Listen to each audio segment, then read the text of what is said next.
Ótima noite, meus queridos! Estamos aqui com a nossa última live da semana do livro da Universidade do Celebrante, nossa querida Unicele. Hoje nós trazemos o título Dom Casmurro de Machado de Assis com o nosso mestre Luiz Puntel, que vai discorrer a respeito do tema Capitu e Bentinho. Será que Capitu, o que ele tem para nos contar? O Puntel, nosso especialista em oratória. Já estamos aqui com a Vera Bernini, ao vivo. Olá, Clarissa. Estamos aqui de volta. Nosso querido Luiz Puntel vai chegando. Sim. Elizabeth entrando também, Lorilene. Pessoal, obrigada, Elizabeth, Miriam Generoso. A Miriam, querida especialista em contratos da Universidade de California. Isso. Ai, parte jurídica. Vera. Essa semana tá que tá, infelizmente. Lorilene sempre nos prestigiando, gratidão, querida. Coisa boa. Vão chamando seus amigos, vão jogando os corações para o ar. É muito bom. Que seja tudo lindo, como sempre. Gratidão. Você já convidou o Puntel? Ele não apareceu aqui para mim ainda. Ele apareceu achei. aqui para mim. Apareceu. Pronto, isso, convidei. Isso. Perfeito. Perfeito. 21h12.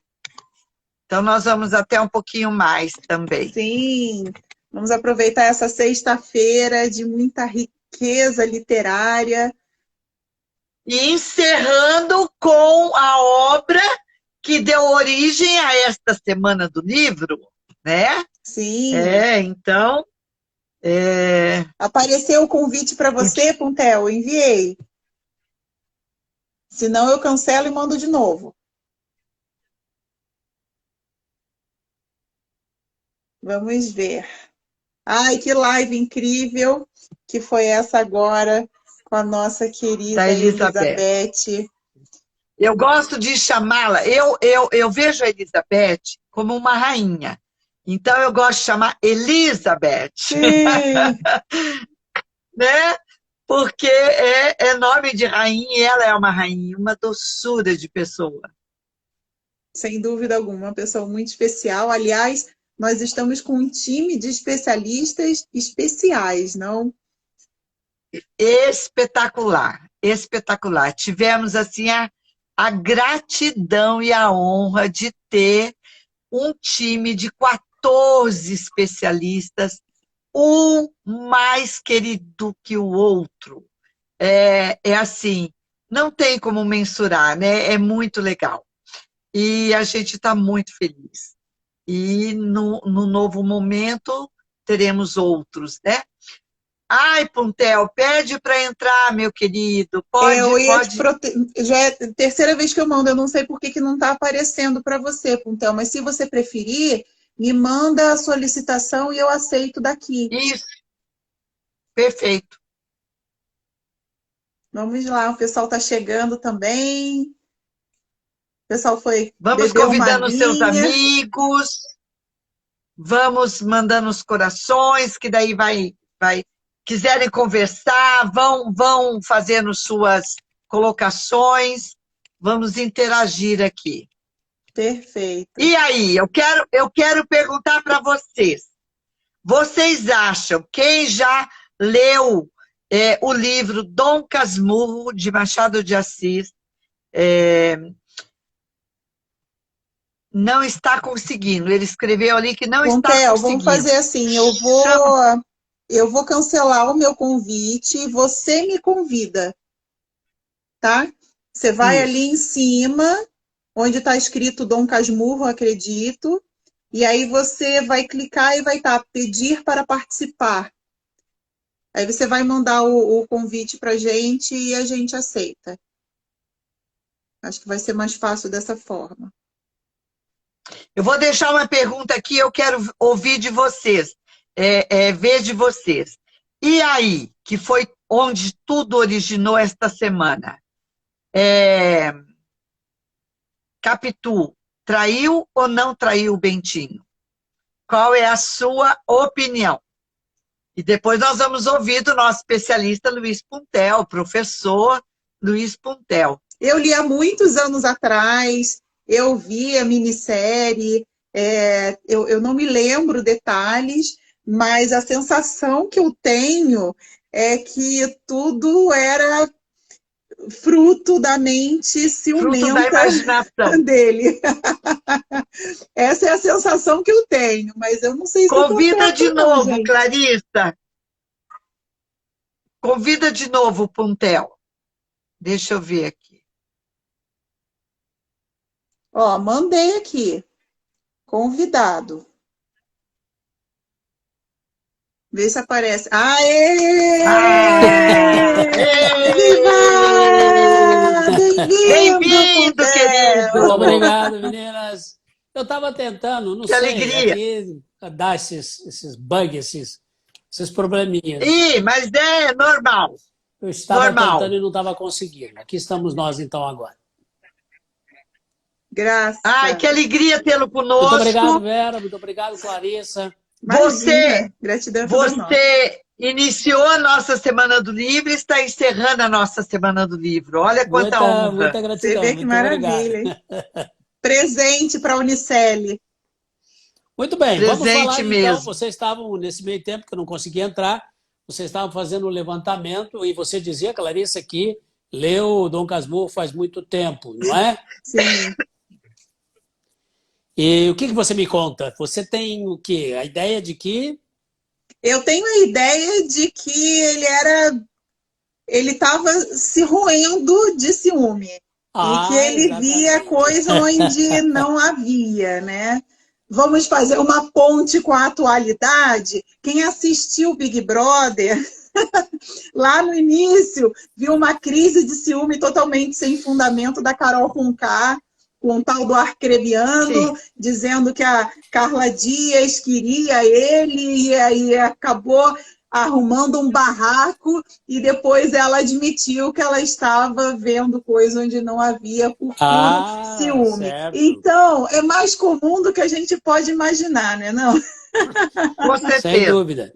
Agora, o problema deste livro, Dom Casmurro, ele é escrito, é importante levar isso em conta, gente, ele é escrito há mais de 120 anos. Ele é de 1899. Ele é o terceiro livro realista do Machado de Assis.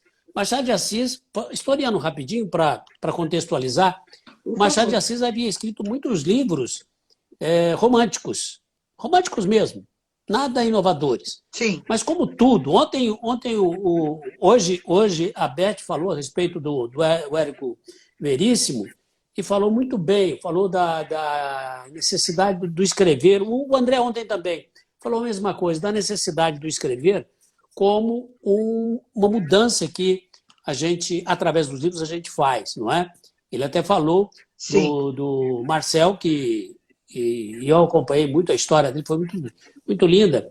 Ele estava no seminário, foi dormir, né? Estava cansado por causa do apostolado que ele foi fazer. De repente, acendeu lá a biblioteca, pegou o livro e começou a ler. E esse livro foi muito importante na vida dele. Muitos livros são importantes na nossa vida. Uma vez eu escutei uma frase em que disse: eu, ao ler um livro, o livro me lê. Eu, ao ler um livro, o livro me lê.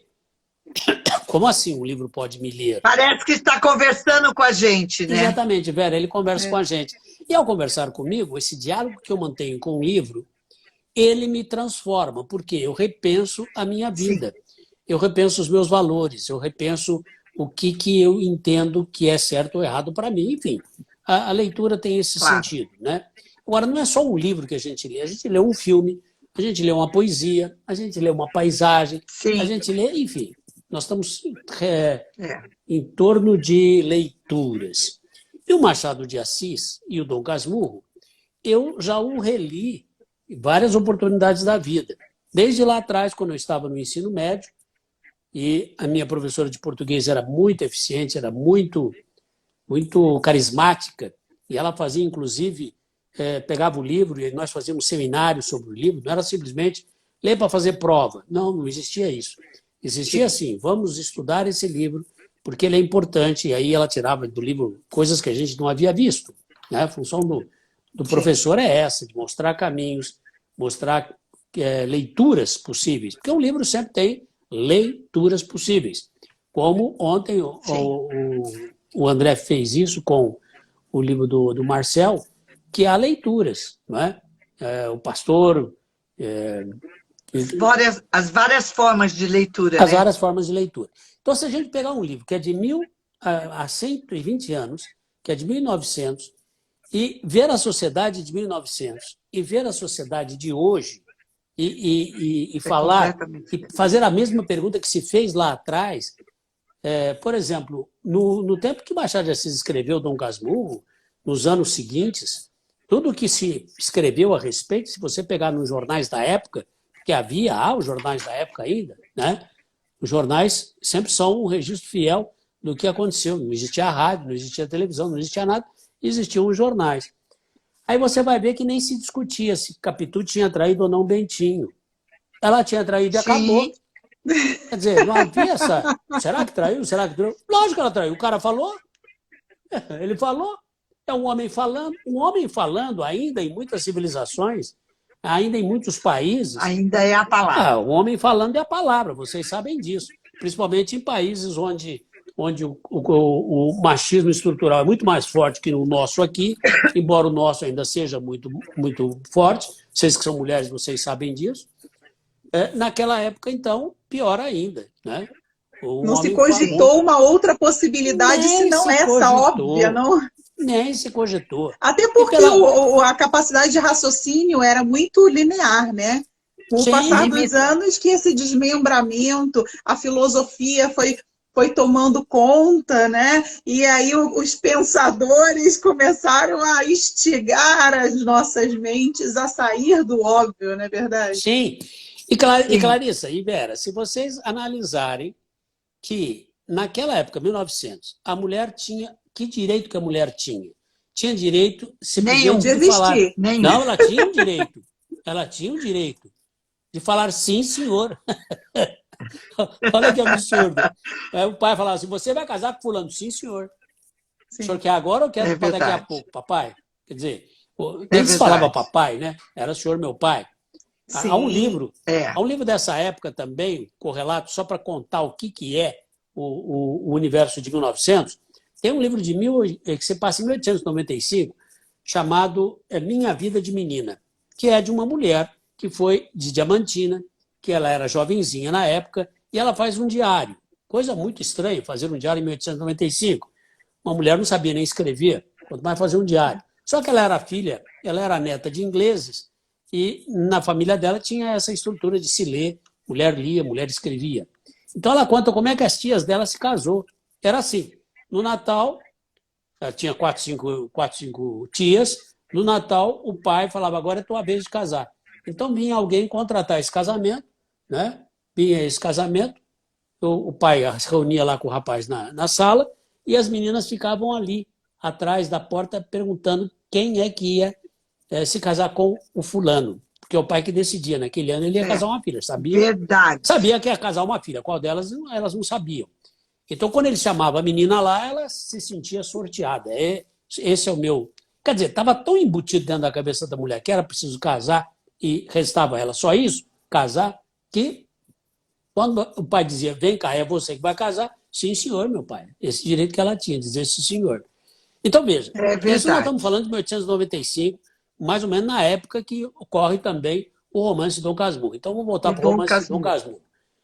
Se você analisar a personalidade de um e a personalidade de outro, de Capitu e de Bentinho, nos dias de hoje, você vai ver que essa pergunta, se ela traiu ou não traiu, é uma pergunta tão simplória, tão ingênua, tão bobinha. Por quê? Porque o que é uma mulher trair ou não trair? A gente tem que pensar nesse sentido. Né? Quer dizer, trair é simplesmente só uma relação carnal? Ou envolve o quê? Muito mais do que essa relação carnal. Envolve todo um aparato de caráter, de educação, de visão de mundo. Se você comparar Capitu e Bentinho, você que assistiu, Clarissa, a série da Globo, você vai perceber que, mas ali o diretor é que fez um Bentinho bobão. O Bentinho era um bobão, era um bocó de mola, gente. Hoje nós somos capazes de falar isso, né? Mas tem gente ainda, se vocês entrarem no YouTube, tem gente aí, professor de português, professor de literatura, que fala peremptoriamente, sim, Capitu traiu e eu vou dar 9 razões de por que ela traiu. Porque naquele trecho do livro, assim, naquele outro trecho. Aí você pergunta, meu filho, quem que conta a história? Pois é. Quem conta a história? É o Bentinho, que conta a história, em primeiro lugar, elas em primeira pessoa, de alguma coisa que já se passou, que ele... Muita gente não sabe esse final do livro, né? Porque a gente só fica naquele traiu, não traiu, traiu, não traiu. Bentinho, se você analisar o caráter dele, ele era, como eu falei, um bocó de mola. Bocó de mola é aquele que vai para onde você empurra, ele vai. É o João Bobão.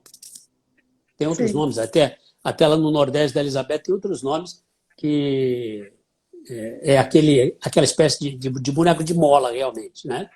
Então, Capitu era muito mais mulher que ele fala isso. Capitu era muito mais mulher do que eu era homem.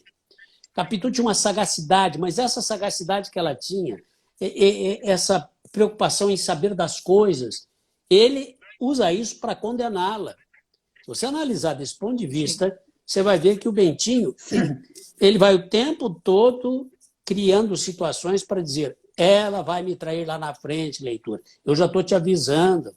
Olha o que... É a insegurança da época pelo estilo de vida que ele tinha e pela mulher vivaz que ela era, né? É isso que a gente tem que ver. Era uma mulher vivaz, era uma mulher que pensava 3 vezes na frente.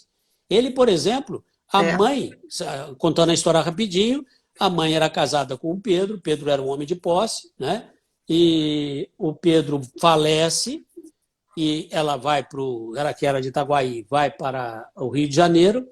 Ela é uma viúva, só tem um filho que é ele, e não pode morar sozinha com quem? Com um homem que morava na casa deles desde o tempo da fazenda, que era um agregado, chamava-se assim naquela época, né? Um cara que chegou lá na fazenda e era um médico homeopata, que é o José Dias, e esse médico não era médico coisa nenhuma. Quando o pai dele descobre, que o pai do Bentinho descobre que o José Dias não era médico coisa nenhuma. Não era. Aí o José Dias falou assim, bom, então estou indo embora, porque realmente eu não sou médico homeopata, o senhor vai desculpar. Ele falou, não, você fica. Você foi tão honesto comigo que você fica. E Zé Dias ficou de agregado lá, morando lá. E se eu sou agregado, eu faço o quê? O jogo de quem? De quem manda na casa. Eu não vou entrar em conflito com a dona da casa, patrão, né? Que é a dona Glória. Cuspir no prato que comeu, né? Não vou cuspir no prato que comeu.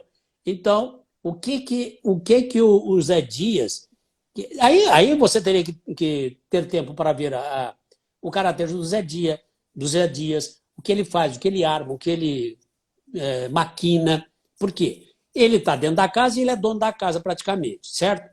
Mas tem o quê? Tem está rolando aqui do lado do vizinho, só atravessando um portãozinho aqui do muro, esse moleque está se engalfinhando aqui com a tal da Capitu, que é uma safadinha, e ela vai casar com ele, porque ela era pobre, ele era rico. Ela vai casar com ele e eu vou me dar mal. Por quê? Porque o pai dela e a mãe dela vêm morar aqui nessa casa. Ela vai mandar nessa casa. E eu vou perder o trono. Olha, isso aí ninguém nunca fala nas análises que se faz. Não dá tempo. É tanta coisa para ver que não dá tempo para isso. Aí o Zé Dias, ele chega para a dona Glória e fala assim, dona Glória, a senhora fez uma promessa, a senhora lembra? O menino já está crescendo, já está de namorico aí com a vizinha. Ela diz, não, Zé Dias, eles são apenas amigos. Mas a senhora falou que ia mandar ele para o seminário, a senhora lembra? Aí ela fala, nossa, é mesmo. Ela fez uma promessa de que o filho, se nascesse, se vingasse, porque o outro morreu, ia para o seminário. E ela tem o quê? Ela tem um compromisso com Deus. Meu filho precisa ir para o seminário.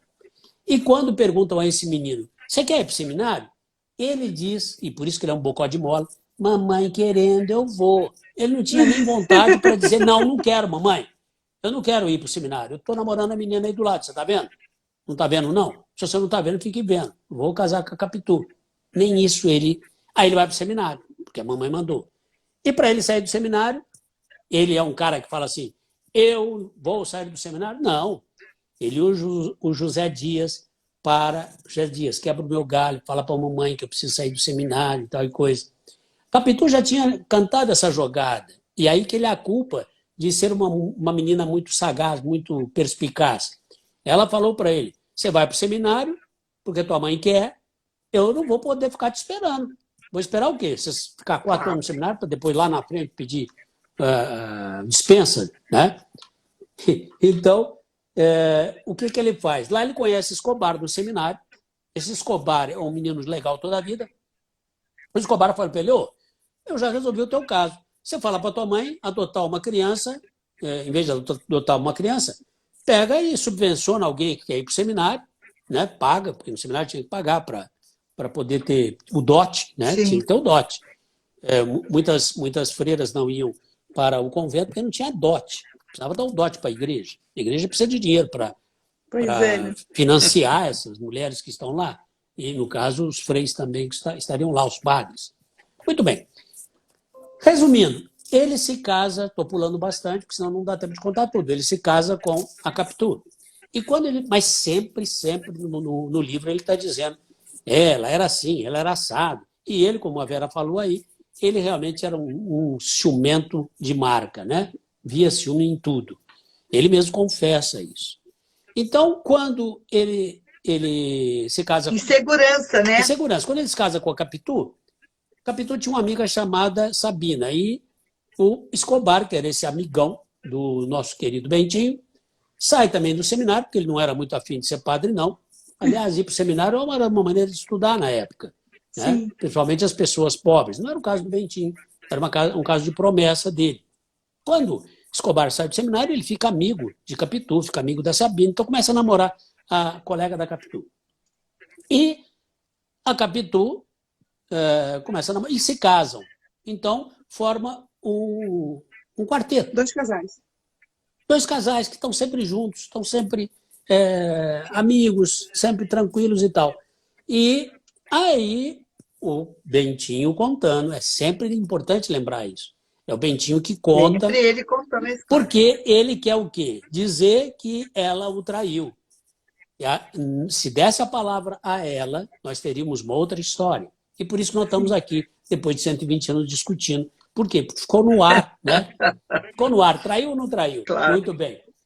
Aí, se a gente for analisar o casamento dos dois, ela não conseguia ter filho, né? Hoje o exame de DNA resolveria tudo isso e nós não teríamos a beleza. Muito fácil, né? E não teríamos a beleza que é esse livro aqui, aí, o Dom Casmurro. Por quê? Porque resolveria o problema. Seria muito fácil, né? Sim. Não é? Claro. É filho do Escobar, não é? Enfim. E aí, há indícios de que ela, um dia, encontrou-se com o Escobar tinha ido na casa dela antes e o Bentinho não estava lá. Olha o que os professores aí no YouTube pegam como prova cabal de que ela já tinha um rolinho com o Escobar. E eu digo, poderia até ter uma aproximação do amigo por uma série de razões. E é isso que a gente tem que discutir sob a luz do que a mulher, como a mulher é vista hoje. Eu falo para minhas alunas, vocês estão aqui estudando, sabe por quê? Elas dizem assim, porque eu quero fazer faculdade. Eu falo, não, filha, você não está aqui porque você quer fazer faculdade. Você está aqui porque lá atrás um monte de mulher lutou para você estar aqui.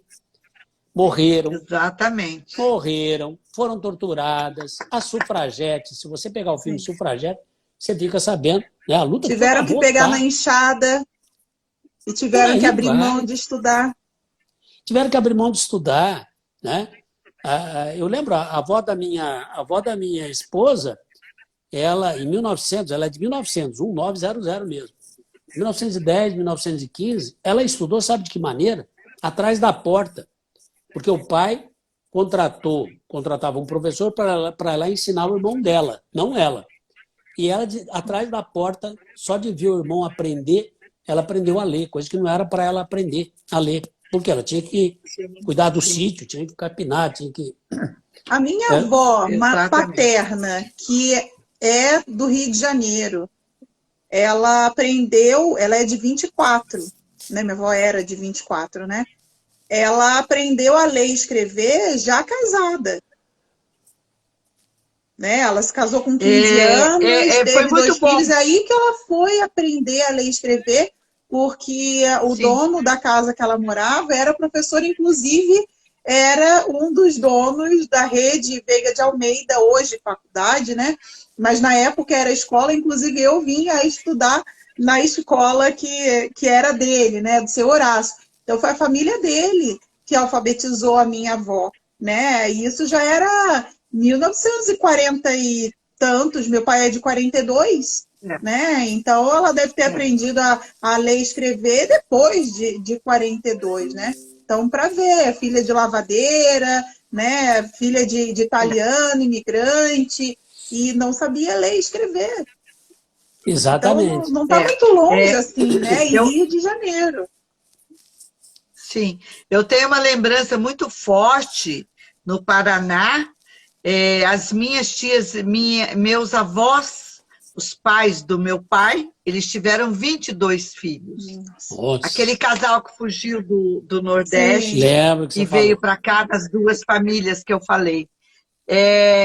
E as filhas, minhas tias, que hoje moram todas em Curitiba, todas elas trabalhavam na enxada. Então, eu, criança, eu chegava no sítio e estavam as minhas tias todas com lenço, manga comprida, tudo cobrindo o corpo inteiro, aquele chapéu imenso, e na roça, aquelas mãos que dava dó. Aí chegava no final da semana, passava o leite de mamão na mão para afinar, para ir, né? Os cavalheiros iam lá cortejá-las, né? Porque eram 5 tias, e era isso, trabalhava na roça. Cavaleiro era meu irmão. Exatamente. Não era fácil, né? Exatamente. Um dos cortejadores era o irmão do Geraldo. Escutei ele falando. Então, gente, se nós analisarmos assim, né? Quer dizer, uma coisa era você analisar esse livro em 1000 e nada, onde nem se discutia se ela traiu ou não, porque ela traiu mesmo, e o outro é discutir hoje, depois, inclusive, que a mulher teve a liberdade de se recompor amorosamente. Não é? Se você, eu era pequeno, me lembro, eu morava aqui em Ribeirão Preto, como eu moro até hoje, lá no centro da cidade, e na nossa rua havia uma casa onde havia uma mulher que era solteira, não tinha marido nem nada. E todo mundo falava, eu era muito pequeno, mas eu lembro de falarem dela assim, do tipo, ela é desquitada. Como se a mulher desquitada estivesse o quê? Disponível. Fosse um absurdo.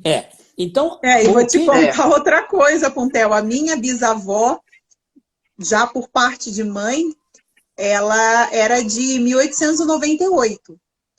A minha avó, filha dela, nasceu em 22. Então, ela se separou em 1932, se eu não me engano, daquele farmacêutico que eu contei na live anterior, mulherengo Padedel. Ela disse, chega, né? Saiu com 2 filhos debaixo do braço, foi aprender a costurar. Naquela época, uma decisão dessa... Nossa. Pois é. Então, você vê o que eu tenho de uma mulherada porreta por trás. Porque essa daí disse não, comigo não, violão. Honre a sua ancestralidade. Essa daí é porreta. Dona Casturina. Então, nesse sentido, se a gente analisar que a mulher, quando essa mulher que era divorciada, qual o ônus que a mulher divorciada pagava? Não é? E pior que ela não era desquitada, né? Ela simplesmente se separou, né? Mas isso não ficou no papel. Sim, sim. No caso da minha bisavó. O desquitar papel ou não, o fato dela sair de lá e largar o marido, dá a ideia de que ela é desquitada, ou seja, ela não tem marido. Sem dúvida. E uma mulher casada que não tem marido, que é desquitada, né, seja no papel ou não, é uma mulher que era considerada o quê? Disponível. Olha só que absurdo. Não é? E o homem não. Você dá o desfrute. Exatamente. O homem não. O homem era visto como não. Ele é machão, ele é o pegador, ele é o faz e acontece. Olha só que coisa interessante, a visão. E ainda existe isso, Ainda né? existe. Inclusive no nosso país, muito fortemente, principalmente no extremo sul do país e no norte e nordeste. Exato. Se você for analisar, Vera, isso está permeado ainda, esse machismo estrutural. Então vamos voltar a discutir sobre a Capitu. A Capitu, na verdade, o Bentinho era tão... Quando ele chega e diz... Aí ela tem um filho, né, que é o Ezequiel, e chama-se Ezequiel justamente porque o nome do Escobar era Ezequiel. Aí você fala, ué, mas deu o nome do colega? Sim, porque o colega já tinha dado o nome à filhinha dele com a Sabina, de Capitulina, né? De Capitu.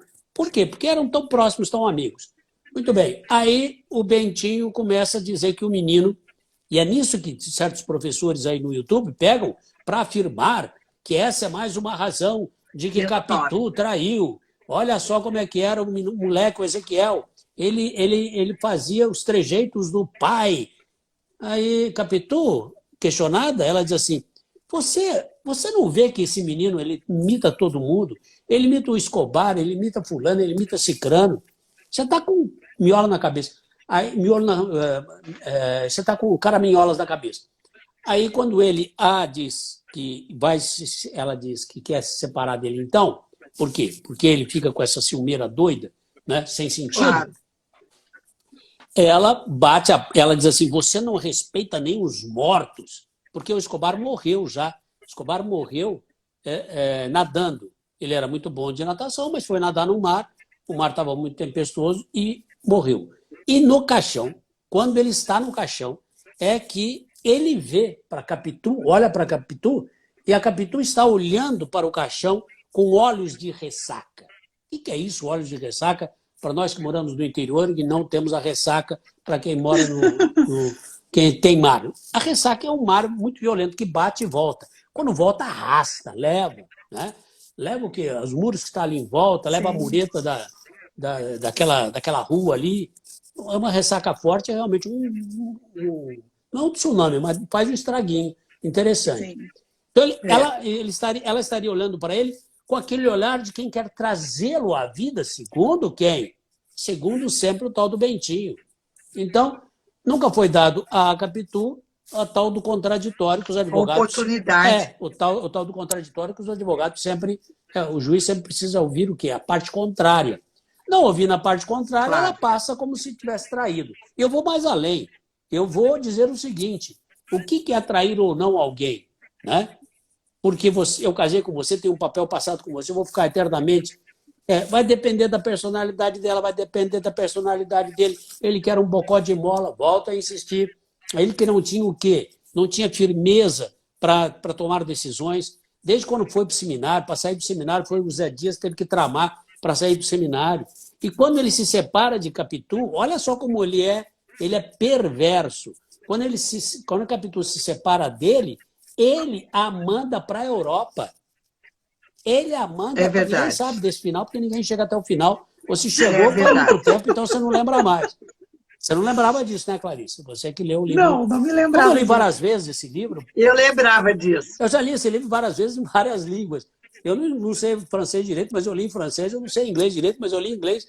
Né? E por questão de profissão, eu estou sempre que passa, sempre que Dom Casmurro entra na lista dos vestibulares, eu tenho 40 anos de vestibular, gente. Sempre que o Machado de Assis entra no vestibular, ele entra ou como Memórias Póstumas de Brás Cubas, ou é o Dom Casmurro, ou é o Quincas Borba. Agora, por exemplo, a FUVEST está pedindo o Quincas Borba. Sempre tem que ter um livro do Machado de Assis em qualquer lista de vestibular. Se não é um livro, é um conto, que ele era muito bom de contos também, o Machado. Então, se a gente for analisar a personalidade dos dois, ela era muito mais mulher do que ele era homem. Mas ele usa isso para dizer para ela, vocês estão vendo como ela era ladina, como ela era esperta. Vocês estão vendo quando ela entrou na minha casa, que ela olhou as joias da minha mãe, ela foi perguntar para o Zé Dias quanto que custava. aquelas joias, ela era interesseira, ela era isso, era aquilo outro. Quando eu me casei com ela, porque nós fomos para Tijuca, eles tinham uma casa lá na Tijuca, no Rio, e que eu estava lá uma semana, ela já quis logo descer. Por que ela quis descer? Porque ela quis mostrar que ela era a Madame Santiago, ou seja, o sobrenome dele. Ó, faça-me o favor. Aí ele a manda para a Europa, para ficar na Europa e morrer lá. Ele não assumiu diante da sociedade carioca que ela, na cabeça dele sempre, que ela o havia traído, por isso ele a mandou para a Europa, né? E ela morre lá na Europa. E quem vem de lá da Europa é depois o filho.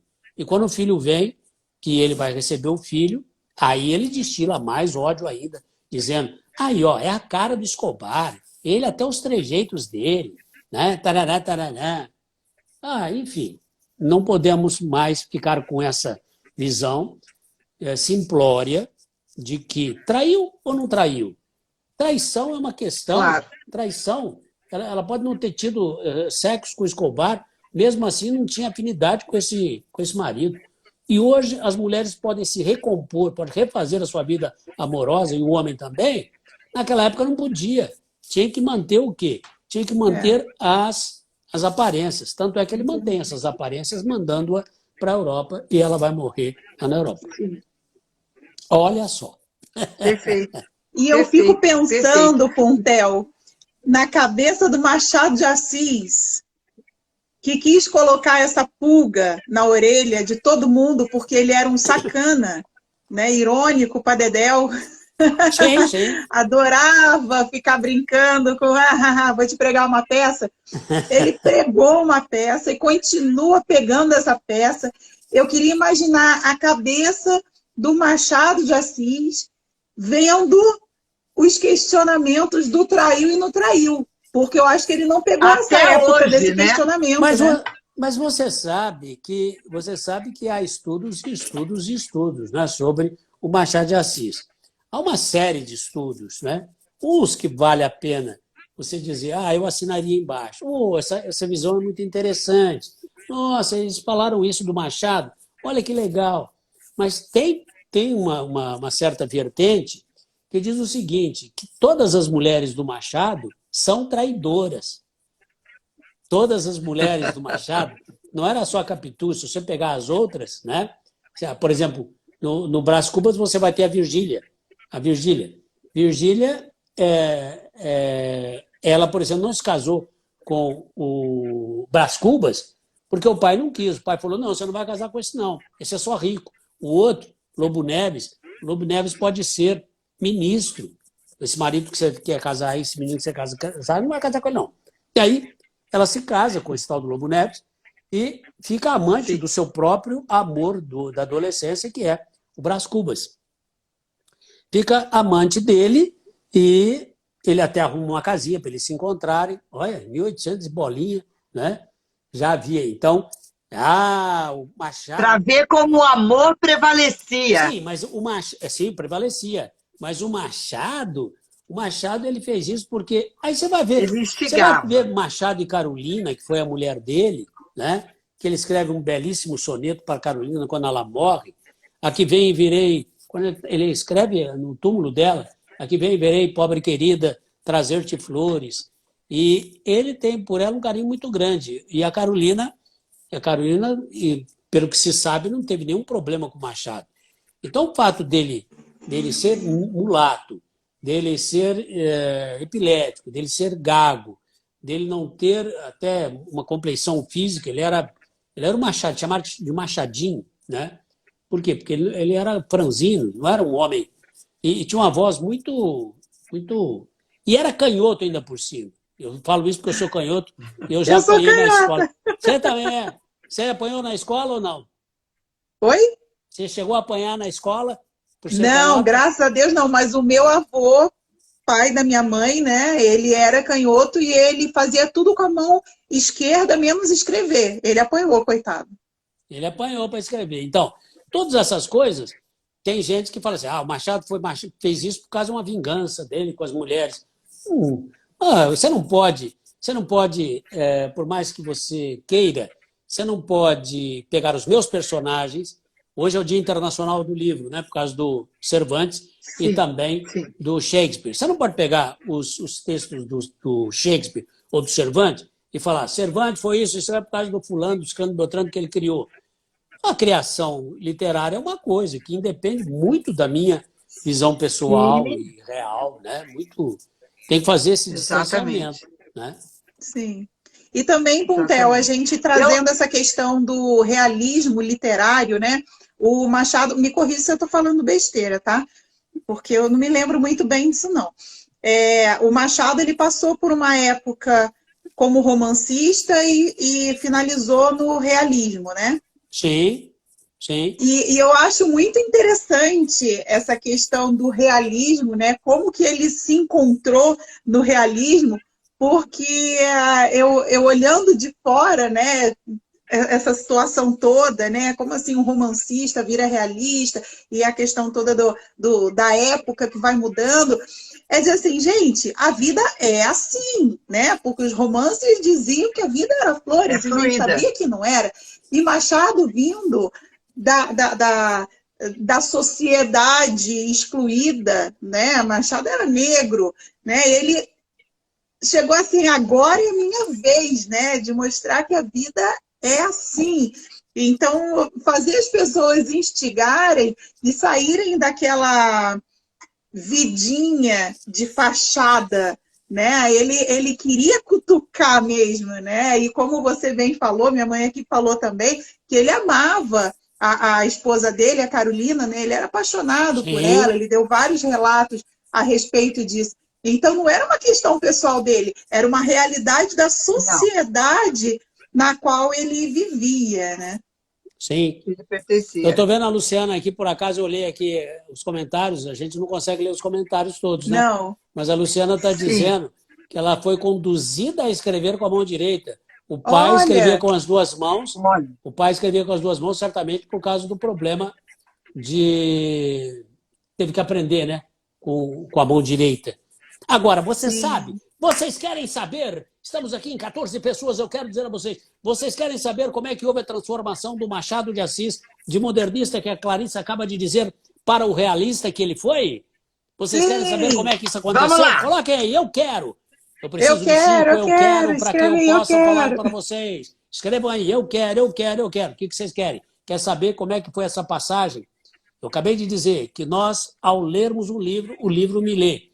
Ao ler um livro, o Sim, livro me refaz. Ele me faz ser de outro sim. jeito. Escreva aí, Luciana, escreve aí. Ó, o Willis Cavalcante, meu querido. Por favor, escreve aí. Paty também, bota aí. Eu quero saber. Aí, Solange, isso, sim. Quem mais? Quem mais quer saber? Draguete também eu quero. Ah, vocês querem? Então eu vou mostrar. Gente, Machado de Assis se transforma do romântico que ele era para o realista, e esses 5 livros dele é completamente diferente dos outros, Mão e a Luva, Helena, Yaya Garcia e outros livros que ele escreveu. E poesias também. Machado fez poesias lindíssimas. Eu tenho muitas poesias dele aqui. Aliás, eu tenho um livro de poesia só dele, Só dele. que minha mãe era apaixonada por poesia. Só dele. E aí o que é que acontece? Aí ele vai escrever Memórias Póstumas de Brás Cubas, vai escrever aliás, Quincas Borba, que é esse segundo do universo realista, e o terceiro era Dom Casmurro, tá?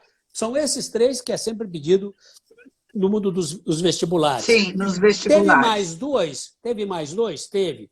Teve Esaú e Jacó, que é uma paródia da questão bíblica, né, dos irmãos Esaú e Jacó, e tem um chamado Memorial de Aires. Agora eu vou levar aqui a mão para pegar o livro que foi muito importante na vida de Machado de Assis, que eu até separei ele aqui, eu falei, vai que dá para eu mostrar, eu mostro. É esse aqui, ó, grossão toda a vida. Esse livro aqui, que na verdade não é só um livro, são 9 livros, ó, 1, 2, 3, 4, Olha, 5, 6, 7, 8, tem mais aqui que eu não marquei. Esse livro está aqui até com esses lembretes. Isso aqui chama, olha só, não vai dar para ler aí o título. É um título comprido pra caramba. A Vida e Eu não estou Obra... conseguindo ler. Então, eu vou ler para vocês. A Vida e as Opiniões do Cavaleiro Tristram Shandy. Tristram Shandy, do inglês, chamado Lawrence Sterne. Machado de Assis leu esse livro aqui leu Machado de Assis. Ou seja, falou, cara, você está escrevendo só coisa romântica, vem para cá, ó. Aqui você vai ficar famoso. Se você continuar aí, você vai ser mais um. Novos rumos. Você é mais Sim. um. Se você vem para cá, você vai ficar famoso.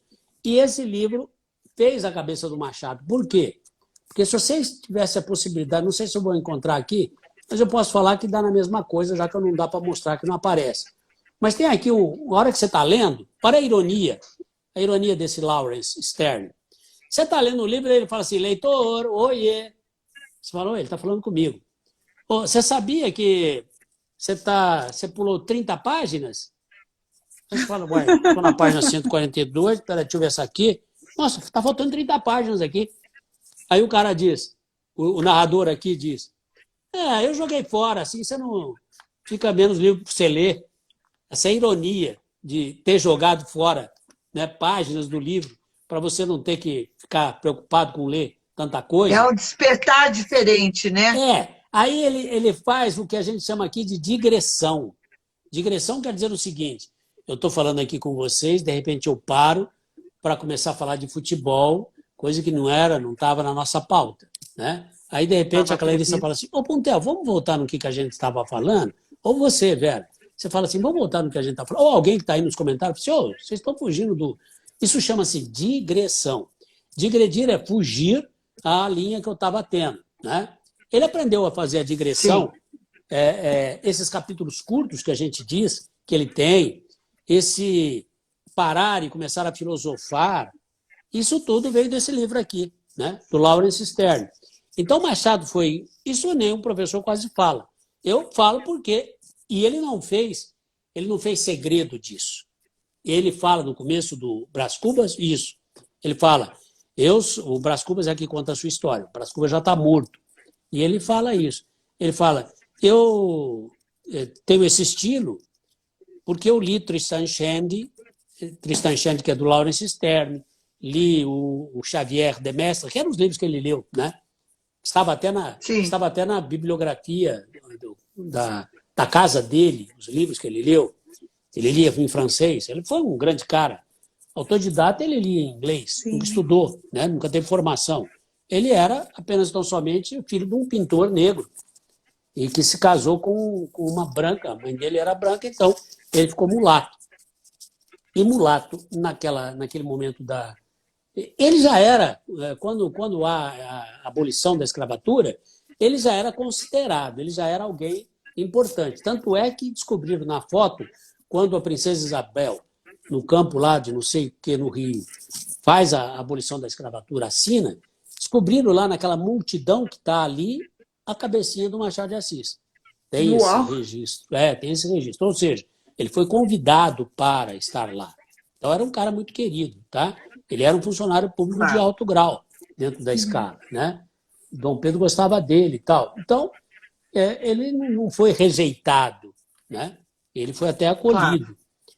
Enfim, agora, dizer que a Capitão traiu simplesmente porque um filho parece com o outro, ou porque teve um incidente que ela queria investir o dinheirinho que ela estava economizando e pediu para o Escobar comprar lá na Bolsa algumas ações, né? Ele usa esses fora da curva dela para dizer, vocês estão vendo que ela não estava junto comigo? Vocês estão vendo que ela... Sim. Quem fala isso? Ele.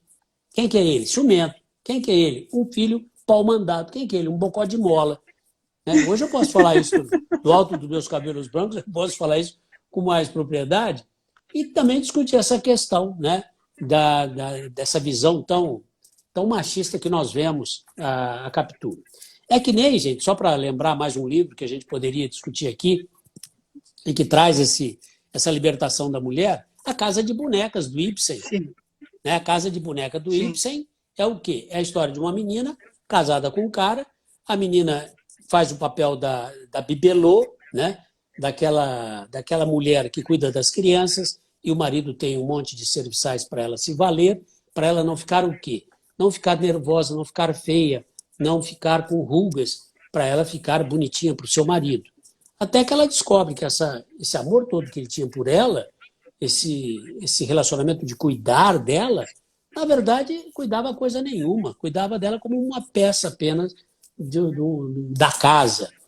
A casa de bonecas mora isso. Ela era uma boneca, tanto é que chama casa de bonecas. E no final, essa mulher, descobrindo que ela era um bibelô para o marido, ela fala: peraí, filho, eu quebrei o teu galho, eu assumi uma bronca quando você ficou doente, eu te levei para a Itália para você ficar nos lugares melhores, que tinha ar, para você se recuperar. E agora, porque eu assinei para fazer isso, ela tinha assinado, falsificado a assinatura do pai para conseguir ter esse dinheiro, né? Para levar o marido para se salvar. E aí, quando eles voltam e tal, o agiota quer saber se vai pagar ou não o que deve para ela, para ele, né? E aí que o marido descobre que ela tinha feito essa assinatura. E aí ele a culpa de uma série de coisas. Ela fala: sabe de uma coisa que eu vou fazer?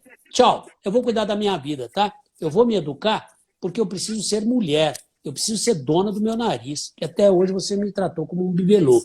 Olha que interessante. Então, jamais nós podemos falar de uma visão que a gente tem, você fica sabendo que fulano fez isso ou fulano fez aquilo, a gente simplesmente rotular. A palavra é essa, né? Rotular. Ela traiu. Na realidade, é um pré-julgamento, né? Você conheceu a história da Capitu, para você falar? Você ouviu da boca do testemunho dela que sim, ela traiu o tal do marido? Não ouvi.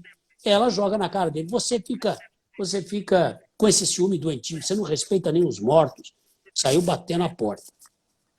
E aí, ele... Na realidade, Diga. Na realidade, Putel, o que a mulher sempre buscou, e ela sempre teve essa audácia, vamos dizer assim, é de fazer as coisas que ela queria fazer, ela se impor, ela cuidar muito bem dos filhos, não importando se estivesse ou não com os seus maridos, e elas começaram a ganhar a vida com o próprio trabalho, né? Com suas mãos, muitas fazendo ali as suas costuras, os seus bordados lá naquela época, sim. E depois foi evoluindo até nós.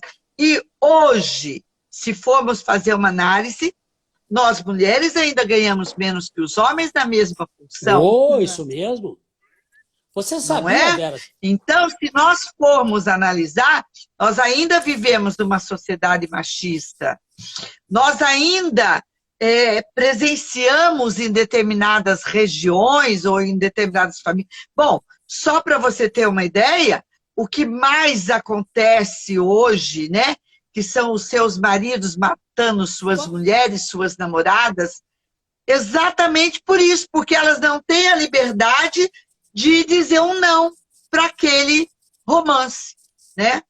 Então, a gente, infelizmente, nós ainda presenciamos isso nos dias de hoje.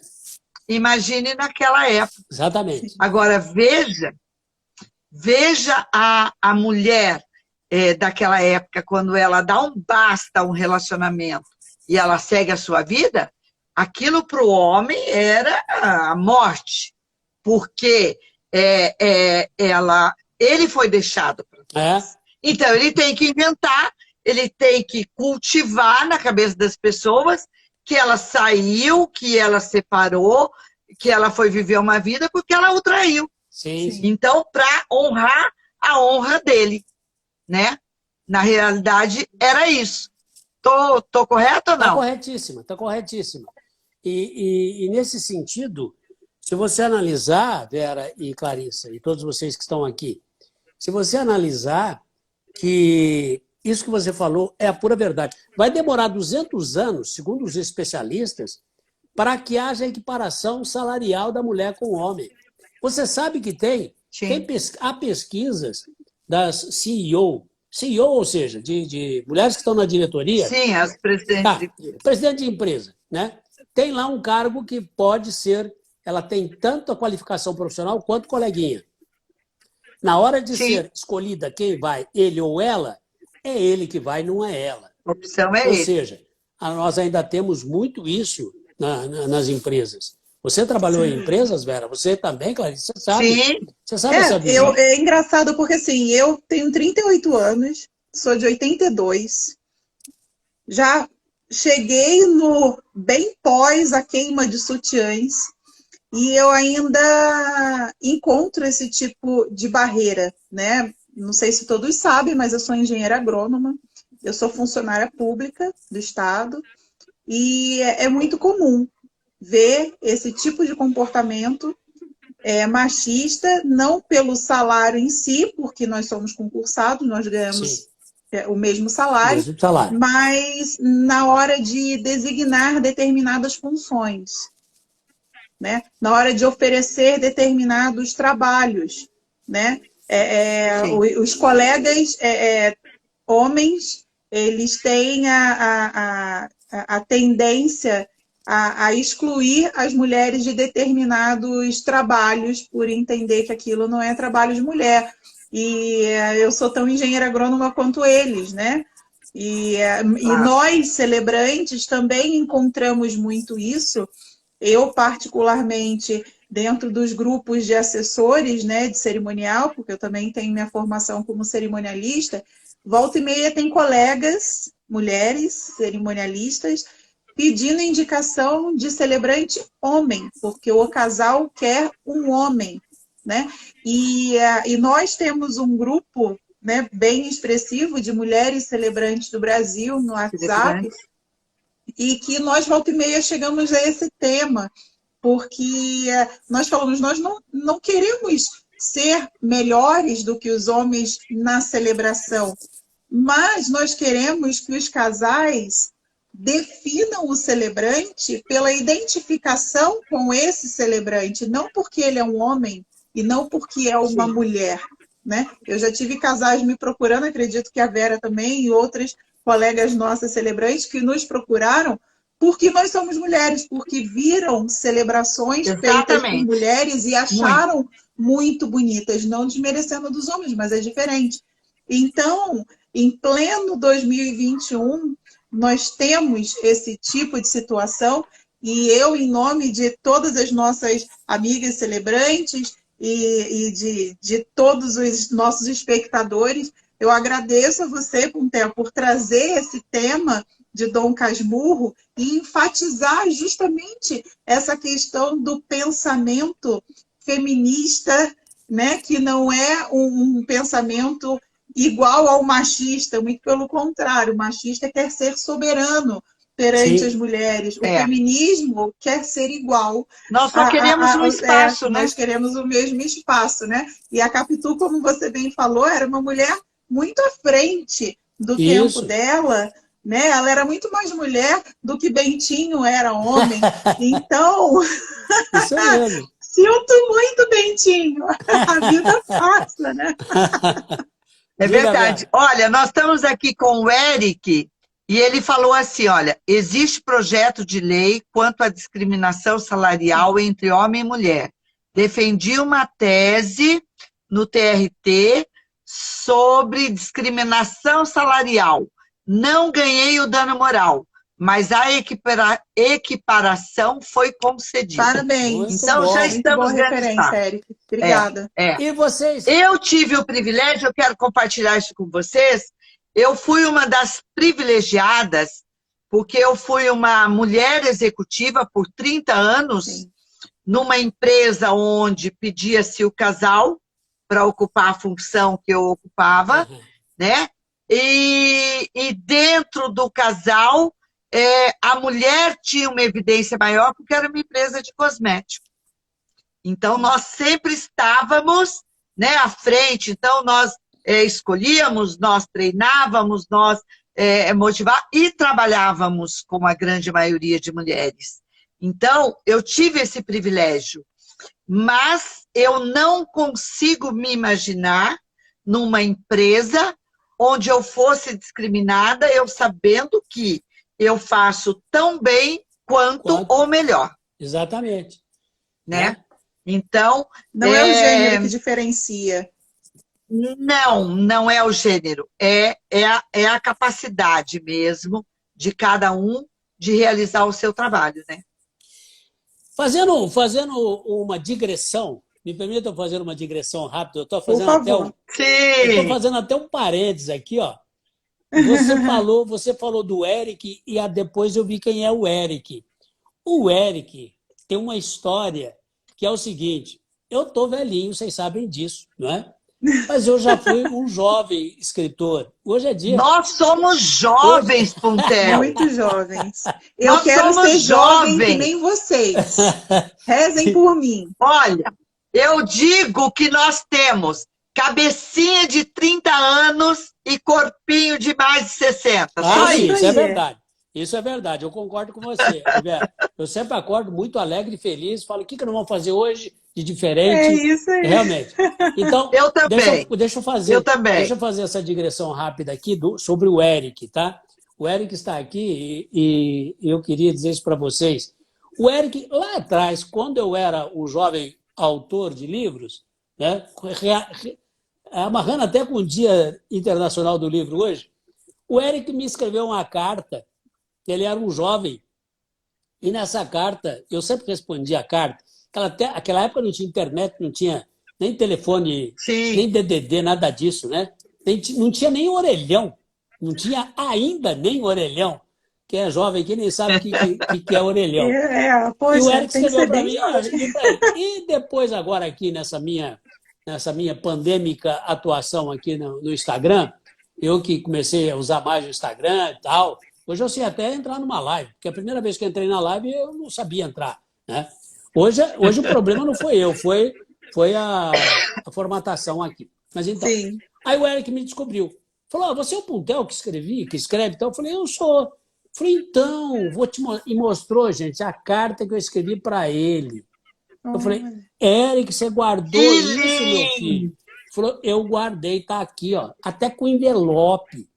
Eu até registrei isso. Então, Eric, muito obrigado pela tua presença e que bom que você está aí. E o Eric também está, ele agora fez um site. Eric, põe aí o teu site para o pessoal. O Eric, e com a pandemia, ele também veio para o Instagram, né? Ele também está começando a ver que é importante estar aqui, porque tudo agora acontece aqui. Sim. Então, o que eu falo para o pessoal que trabalha comigo, ninguém para na porta da minha escola para dizer, aqui é uma escola, eu queria me inscrever aqui, né? Me matricular aqui. Não, tudo acontece por aqui, ó, né? Por internet. Ainda mais que a internet... É a maior vitrine do mundo hoje, né? Exatamente, a maior vitrine do mundo. Eu, por exemplo, já tive, como você também, Vera, no curso de celebrante, você sabe disso, você acaba tendo alunos de outros países, né? Como a gente também já teve. Nesse momento eu estou fazendo um curso de oratória, a gente está fazendo uma imersão de oratória, tem uma menina que está em Bruxelas. No outro a gente tinha uma aluna do Japão. E no outro tinha uma... E aí vai, né? Quer dizer, não temos mais... Não temos mais o Nós estamos com alunos fora também bastante. E uma coisa, Puntel, que é muito interessante, é que, na realidade, está ruindo o velho mundo, está nascendo a nova terra, porque essa mudança de ficar aqui no virtual, ela vai permanecer. Sim. Aquele presencial como era antes já não vai existir mais. Já não. Então, ou nós nos adequamos, ou nós vamos ficar obsoletos. Agora, a Universidade do Celebrante, ela está trazendo para esse universo de formação de profissionais em celebrações, de uma forma totalmente diferenciada, agregando potenciais seres como você, Puntel, que é exemplo de vida. Se não fosse exemplo, o Eric não teria tomado essa postura de guardar a sua carta. Então, é referência. É esse o nível de ensino que a Universidade do Celebrante traz para a nova terra de celebrações.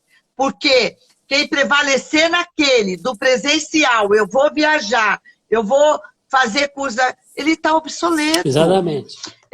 Tá certo, existem as pessoas que gostam do presencial. É gostoso você pegar, mas aqui nós podemos falar com o mundo.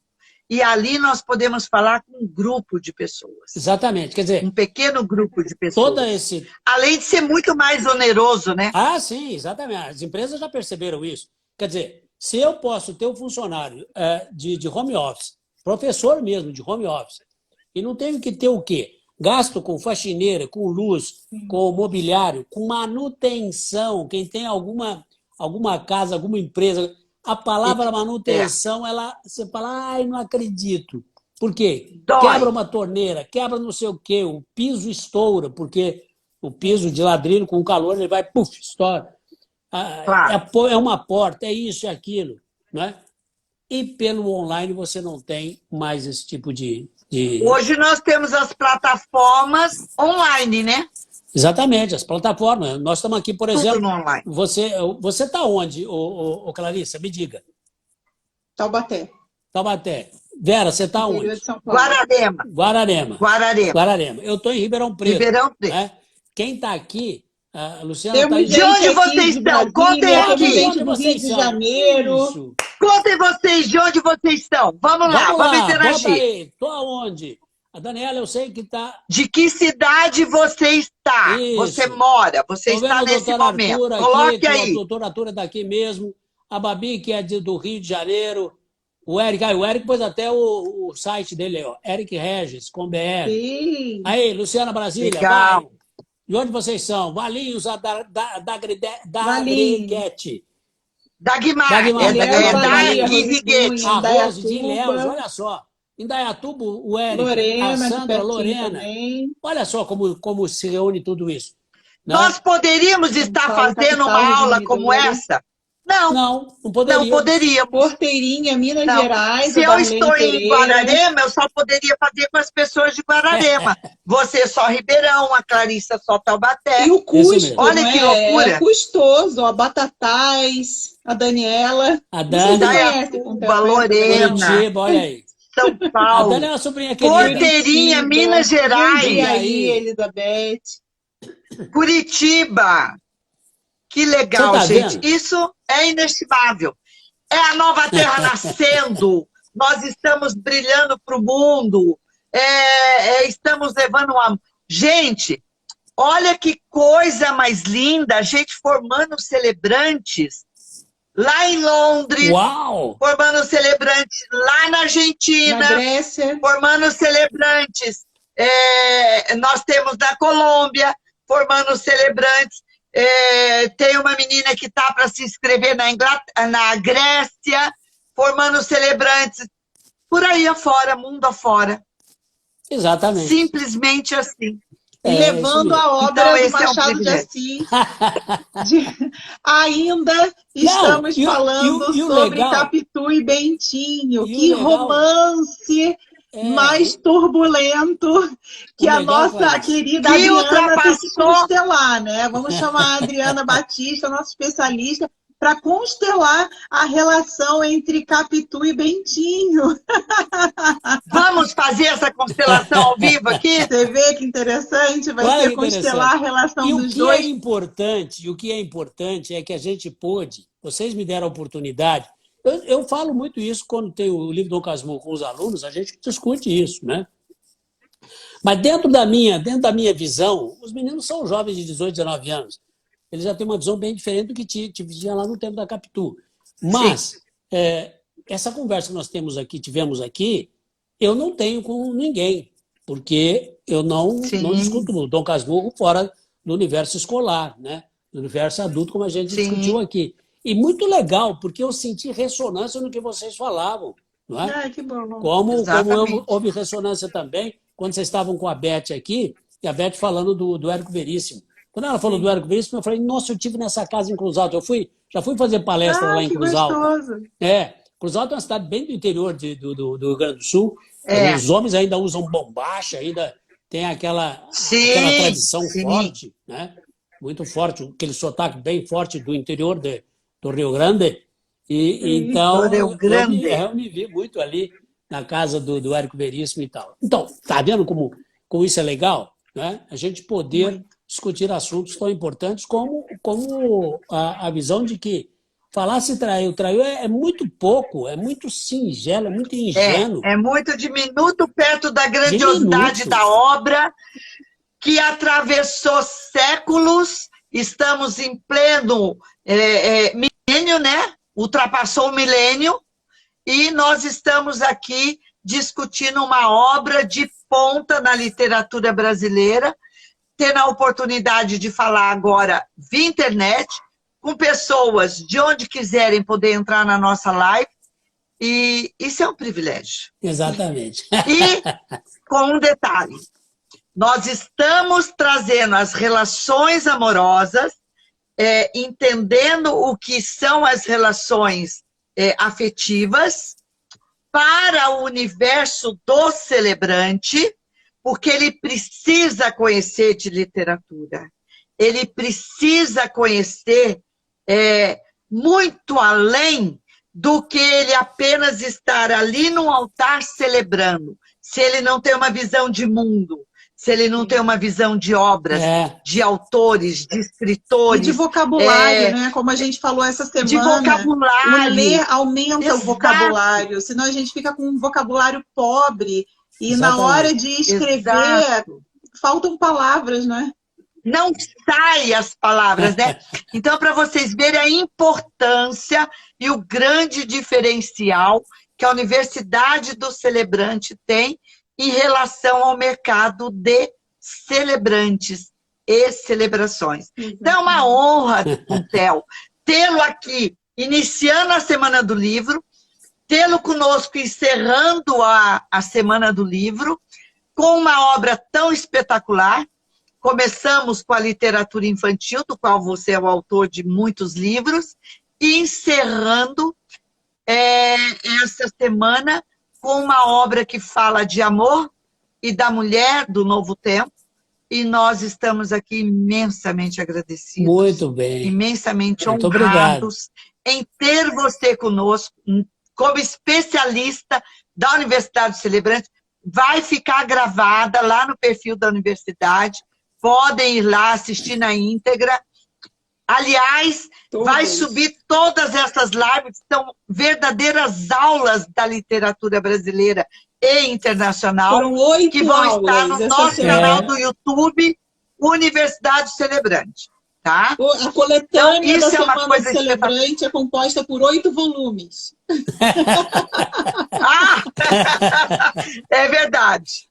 Que lindo, que lindo. É bárbaro. Eu estou num orgulho, gente, porque eu pari um filho que vem trazer luz para o mundo. E esse filho é a Universidade do Celebrante. Sim. Eu estou muito feliz. E nós todos somos muito gratos. Como eu falei antes, agradecendo a Elizabeth, eu agradeço aqui, primeiramente, a todos os especialistas que compraram essa minha ideia maluca de última hora. Agradecer ao Puntel por ter trazido a nossa inspiração com o vídeo do Dom Casmurro falando sobre o Dia do Beijo, que deu todo o burburinho dentro do nosso grupo dos especialistas. Foi lá que surgiu tudo, né? E o André, que a Elizabeth comprou na hora a ideia, e todos os outros falaram, eu quero, e foram trazendo as suas referências, e nós somos feitos de referências, nós somos feitos de memória afetiva, nós somos aquilo que nós consumimos ao longo da nossa vida, né? O nosso alimento cultural, o nosso alimento de alma, o nosso alimento familiar, tudo isso veio à tona nessa semana, com tanta participação maravilhosa, tantas pessoas que nos ouviram, tantas pessoas que nos descobriram a partir dessa Semana do Livro. E eu, em nome de todos, agradeço a você, Puntel, por fazer parte da universidade, por nos enriquecer tanto na universidade. Não teria pessoa melhor dentro do nosso corpo para abrir e para encerrar a nossa semana. Esse mestre maravilhoso da língua portuguesa que ainda ilumina mentes com as suas aulas e que deixou um legado aí maravilhoso na literatura brasileira com as suas obras publicadas. Então, é uma honra para todos nós estar com você, compartilhando, aprendendo. E eu, como já não me canso de falar, sou uma fã sua, sou muito grata, Vera, por ter Muito obrigado. me permitido esse contato tão próximo com você. E eu tenho certeza que a gente ainda tem muita coisa para construir nessa universidade, inclusive Sim. com os especialistas que vão se juntar a nós ao longo desse percurso.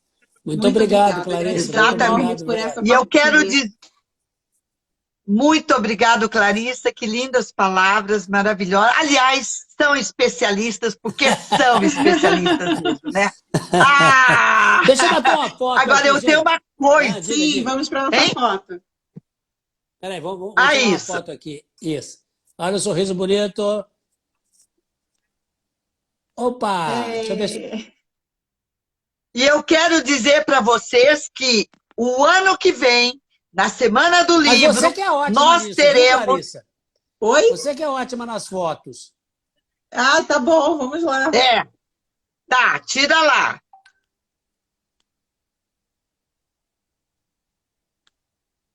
Aqui foi. Ótimo. Então, aqui Isso, também legal.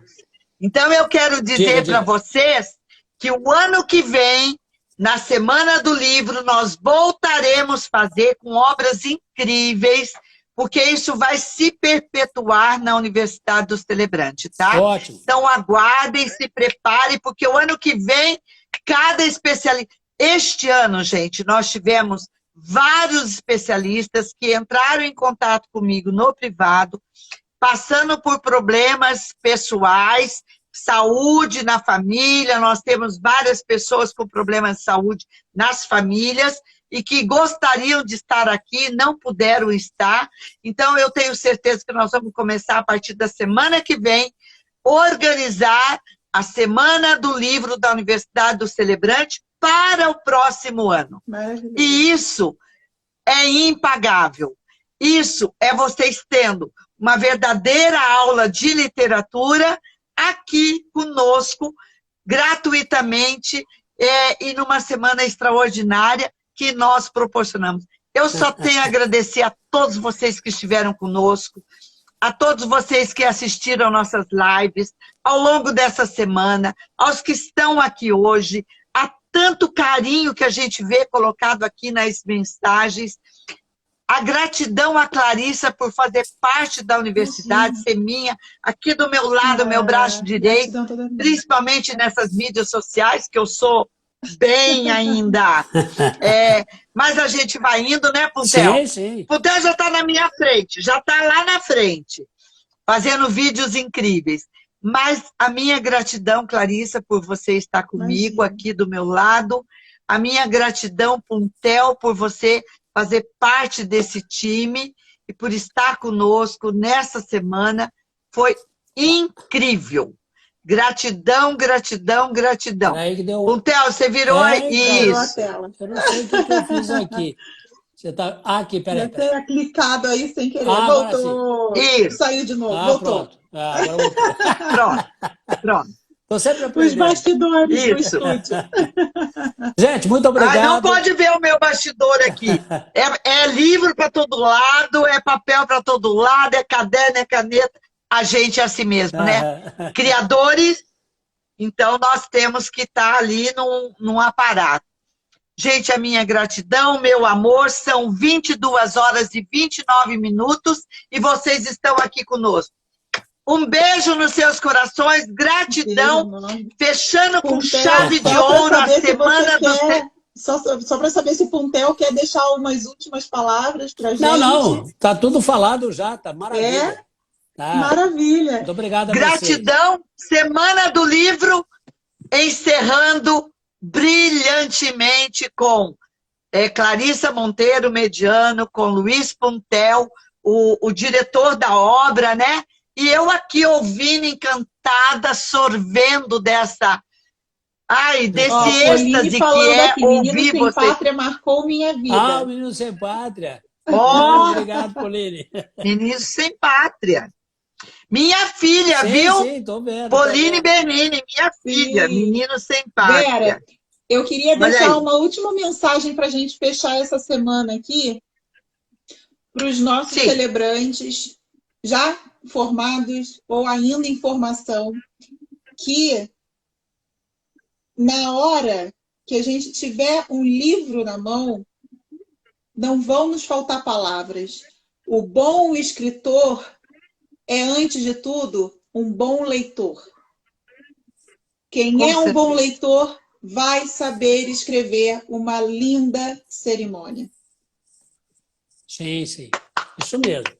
Parabéns. É isso aí. Um beijo nos seus corações. Beijo Muitíssimo enorme, obrigado. ótimo fim de Infinitas semana. bênçãos. Até Tchau, as queridos, próximas queridas. lives Infinitas. com Theo, Vera e todos que estão nos assistindo. Uma Um beijo para honra você. ter estado Semana aqui que com vem vocês. tem aulão ao vivo. Eu tenho que dar essa notícia. Semana que vem tem aulão ao vivo pelo webinário da Universidade do Celebrante sobre memórias olfativas nas celebrações. Maravilha. Uau! Novidade no ar. Delícia. Beijo. Tchau, um abraço. Beijo, Tchau, pessoal. tchau. Muito Fiquem com obrigada. Deus. Tchau. Tchau, tchau. Gratidão.